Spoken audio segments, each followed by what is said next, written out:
আসসালামু আলাইকুম, ওয়েলকাম করছি রিয়াসাত আজিম। ভিন্ন ধর্ম মতাদর্শী যারা শুনছেন সবার প্রতি আন্তরিক কৃতজ্ঞতা। বাংলাদেশ ক্রিকেট দলের গুরুত্বপূর্ণ দুজন ক্রিকেটার, স্টেক হোল্ডার, বাংলাদেশের সকল ক্রিকেটীয় ইভেন্ট, সকল ক্রিকেটীয় ইস্যু, সকল ক্রিকেটীয় সাকসেস ফেলিওর, এই যে ঘটনাগুলোর কথা বললাম, প্রত্যেকটার সাথে আসলে যাদের নামটা ওতপ্রোতভাবে জড়িত, বাংলাদেশের ক্রিকেটকে যারা অনেক বেশি গর্বিত করেছে, বাংলাদেশের ক্রিকেটকে অনেক বেশি যারা দ্বান্দ্বিক সিচুয়েশনে নিয়ে গেছে, বিতর্কিত করেছে, সেই দুজন তামিম ইকবাল খান, সাকিব আল হাসান আপকামিং চ্যাম্পিয়ন্স ট্রফিতে কি খেলছেন?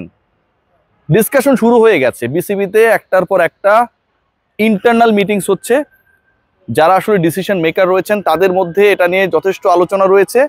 এবং ইন্টারেস্টিং পার্ট যেটা, এই মুহূর্তেই বাংলাদেশ ক্রিকেট বোর্ডকে মোটামুটি সেই ডিসিশনটা মেক করতে হবে, কারণ উইন্ডিজের বিপক্ষে বাংলাদেশ দল যে 3টা ওয়ানডে খেলবে, তারপরে বাংলাদেশের যে ওয়ানডে সিরিজটা খেলবে বা টুর্নামেন্ট খেলবে, ইনফ্যাক্ট সেটাই হচ্ছে ICC Champions Trophy, going to be organised by PCB, Pakistan cricket board.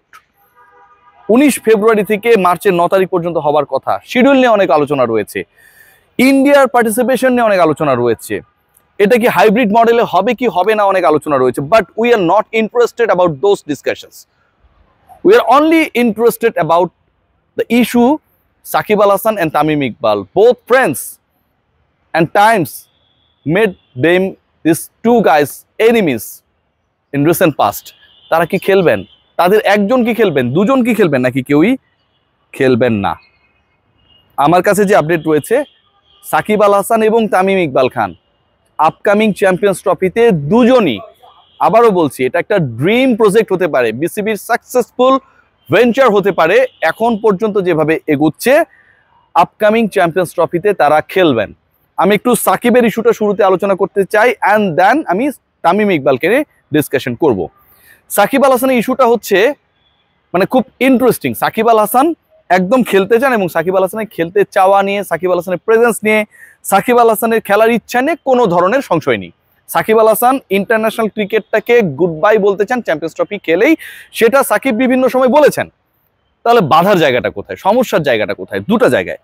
একটা হচ্ছে আপকামিং উইন্ডিজের বিপক্ষে যে ওয়ানডে সিরিজ, সেখানটায় সাকিব আল হাসান এভেলেবেল থাকবেন কিনা, সাকিব নিজে থেকে না, বাংলাদেশ ক্রিকেট বোর্ড তাকে এভেলেবেল রাখবে কিনা, আরও কিছু ইস্যুস রয়েছে, পলিটিক্যাল কিছু ইনভলভমেন্টের ইস্যু রয়েছে। সব কিছু মিলিয়ে সাকিব আল হাসানকে কি সেই গুরুত্বপূর্ণ ক্রিকেটার হিসেবে বিবেচনা করা হবে কিনা, সেটার উপর অনেকটা নির্ভর করছে সাকিব আল হাসানের এভেলেবিলিটি।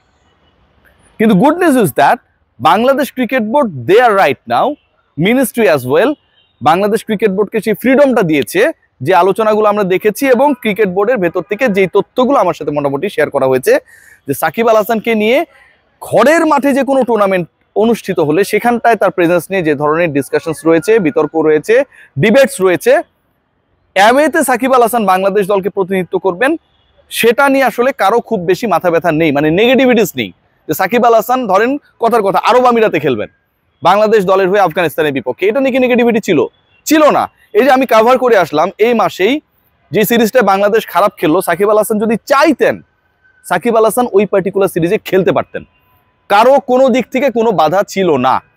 সিকিউরিটি এজেন্সি বলতে পারেন, পলিটিক্যাল যারা লিডারশিপে রয়েছে রাইট নাও তারা বলতে পারেন, সিলেকশন প্যানেল বলতে পারেন, ক্রিকেট বোর্ড বলতে পারেন, মিনিস্ট্রি বলতে পারেন, কোনো দিক থেকে বাধা ছিল না। Rather Shakib himself made that call, যে তিনি খেলতে চাচ্ছেন না, তিনি একটু মেন্টালি পিসফুল অবস্থায় থাকতে চান। এরপরে আমরা দেখেছি তিনি উমরা পালন করেছেন।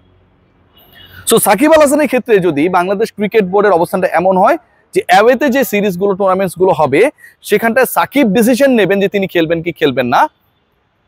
অ্যাওয়েতে তো ওয়েস্ট ইন্ডিজের বিপক্ষেও বাংলাদেশ খেলবে, 3টা ওয়ানডে খেলবে, অ্যাওয়েতে চ্যাম্পিয়ন্স ট্রফিতেও বাংলাদেশ খেলবে, নট ইন হোম, অ্যাওয়েতে পাকিস্তানে, খুব বেশি হলে পাকিস্তান এবং ইউএই মিলিয়ে হতে পারে যদি হাইব্রিড মডেলে শেষ পর্যন্ত যেতে হয়। সো সাকিব আল হাসানের প্রেজেন্স নিয়ে কোনো সমস্যা নেই।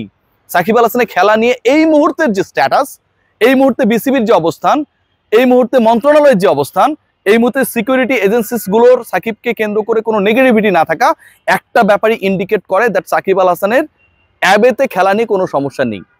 যদি সমস্যা হতো দুবাইতে, ইনফ্যাক্ট ইউএইতে, শারজাতে বাংলাদেশ দল যে 3টা ওয়ানডে খেললো, সেই ক্ষেত্রেও বাংলাদেশ ক্রিকেট বোর্ড বা ক্রীড়া মন্ত্রণালয় they could made the decision about Shakib. তারা তো সেটা করেন নাই, বরং সাকিব তার ডিসিশনটা নিয়েছে। সেটা ওয়েস্ট ইন্ডিজের ক্ষেত্রেও প্রযোজ্য এবং চ্যাম্পিয়ন্স ট্রফির ক্ষেত্রেও প্রযোজ্য। এখন কথা হচ্ছে সাকিব আল হাসান খেলতে চান কিনা। সাকিব আল হাসান তো খেলতে চান। জাফর ইয়াসিন চৌধুরী বাংলা টাইগার্সের অনেক ভিডিওতে আপনারা সাকিব আল হাসানকে দেখছেন, অনেক স্টিল পিকচার আপনারা দেখছেন। জাফিরের আমি ইন্টারভিউ করেছিলাম, আপনারা সবাই জানেন, শারজাতে গিয়ে, এবং জাফির বলেছে যে সাকিব আল হাসানের first and foremost responsibility right now to play for Bangladesh in the upcoming Windies series and definitely is focusing on to the Champions Trophy. So Shakib Al হাসানের কোনো নিজের দিক থেকে বাধা নেই, ক্রিকেট বোর্ডের দিক থেকে আপাতত কোনো বাধা নেই, ministry all set. Shakib Al হাসানের চ্যাম্পিয়ন্স ট্রফিতে খেলা নিয়ে যদি তিনি ইনজুরিতে না পড়েন, যদি কোনো নতুন করে পলিটিক্যাল সিচুয়েশন তৈরি না হয়, যদি কোনো নিরাপত্তা জনিত সমস্যা তৈরি না হয়, যদি কোনো বাংলাদেশে সাকিবের এগেনস্টে বিশাল একটা মুভমেন্ট তৈরি হয়ে গেল ডিসেম্বর মাসে, এরকম কোনো ঘটনা না ঘটে, সাকিব আল হাসানের প্রেজেন্স নিয়ে কোনো ধরনের সমস্যা নেই। ডিসপাইট তিনি যদি খারাপও করেন উইন্ডিজের বিপক্ষে 3টা ওয়ানডেতে, তাতেও কোনো কিছু আসে যায় না। Selection panel they are eager to pick Shakib Al Hasan for the Champions Trophy. So what about Tamim Iqbal? মানে এটাও কিন্তু একটা গুরুত্বপূর্ণ আলোচনা। আমি যখনই সাকিবের আলোচনা করি তামিমের আলোচনাটা চলে আসে। আমরা সবাই চাই কি ভাই? আমরা সবাই চাই যে বাংলাদেশ দলের এই যে লেজেন্ডারি ক্রিকেটাররা, তামিম ইকবাল বাংলাদেশ দলের এমন একজন ক্রিকেটার, এখনো ওয়ানডেতে তিনি হাইয়েস্ট রান গেটার্স এবং তার থেকে সেকেন্ড অবস্থায় যিনি রয়েছেন, রানের ব্যবধানটা 1000-এর মতো। ভাবা যায় ক্যারিয়ারটাকে কন্টিনিউ করলে বাংলাদেশের 10,000 কোনো একটা পার্টিকুলার ফরম্যাটে রান করা ক্রিকেটার হতেন তামিম ইকবাল খান। যাও, সেটা ভিন্ন আলোচনা। তামিম সাকিবের মধ্যে যাই থাকুক, সাকিবের ফ্যান তামিমের ফ্যান যারা, আবার একই সাথে তারা সাকিব তামিমের হেটার্স অ্যাজ ওয়েল, রিভার্স করলে তারা সবাই চান তো সাকিব তামিম একসাথে খেলুক। তারা কি চান না এটা? বাংলাদেশের মানে আপনি সব ভুলে যান, বাংলাদেশের সব ধরনের মানুষ সবাই চায় সাকিব তামিম একসাথে আবারও মাঠে নামুক, চ্যাম্পিয়ন্স ট্রফিতে হাতে হাত রেখে তারা পার্টনারশিপ করুক। তামিম ইকবাল কি খেলবেন? তামিম ইকবাল খেলবেন কি খেলবেন না, এটা অনেক যদি কিন্তুর মধ্যে আবদ্ধ। সাকিব আল হাসান যেমন খেলতে চান, ডিপেন্ড করছে বাংলাদেশ ক্রিকেট বোর্ডের অবস্থানটা কি হয়। আবার তামিম ইকবাল খেলতে চান না, ডিপেন্ড করছে তার মুড সুইং করে ফাইনালি খেলার ব্যাপারে কোনো ধরনের অবস্থা তৈরি হয় কিনা। সিরিয়াসলি তামিম ইকবালের পয়েন্টটা হচ্ছে, বাংলাদেশ দল যদি ফিল করে অ্যাট দ্য লাস্ট মোমেন্টে গিয়ে, এবং সেটা আফটার বিপিএল, যে তামিমকে দরকার প্রয়োজন দলে, বাংলাদেশের যে ওপেনার্সরা রয়েছে যারা টুকটাক ভালো করেছে, আবার খুব বেশি আপ টু দ্য মার্ক বলা যায় না লাস্ট সিরিজে, এবং বাংলাদেশ দলে যে ওপেনার্সরা খেলবেন আপকামিং বিপিএল এবং উইন্ডিজের বিপক্ষে, তাদের পারফরমেন্সটা যদি ড্রাস্টিক্যালি ব্যাড হয়, that particular case Tamim Iqbal Khan তিনি রিডিসাইড করবেন whether he would come back to the one day side or not. অনেকগুলো ফ্যাক্টর এখানটায় জড়িত। একটা হচ্ছে বাংলাদেশ দলে যে ক্রিকেটাররা রয়েছে right now in opening setup, তাদের অবস্থানটা কি, তাদের পারফরমেন্সটা আপকামিং সিরিজে কি হয়, এবং এরপরে বিপিএল এর পর তামিম ইকবাল খান যদি মনে করেন is all set two play for Bangladesh in ওডিআইস again, যেহেতু অন্য ক্রিকেটারদের পারফরমেন্স খারাপ, দলের প্রয়োজনে তাকে দরকার, he will play for Bangladesh. এটা হচ্ছে তামিমের অবস্থান। আমার কাছে মনে হয় যে তামিমের এই স্বপ্ন, বা তামিমের স্বপ্ন ঠিক না, তামিমের এই অবস্থানটাকে যদি আমরা মনে করি আমাদের স্বপ্ন, যে তামিম ইকবালও খেলবে, সাকিব আল হাসানও খেলবে, তাহলে আমাদেরকে একটা অদ্ভুত প্রেয়ার করতে হবে যে বাংলাদেশে অন্য ওপেনাররা যেন খারাপ করে, অন্য ওপেনাররা যদি ভালো করে তামিম ইকবাল তাদের জায়গাটা নিতে চান না। ওই জায়গায় গিয়ে তিনি গিয়ে ব্যাটিং শুরু করে দিলেন, ওপেনার হয়ে গেলেন, from no higher to the Champions Trophy, সেটা তামিম ইকবাল চান না।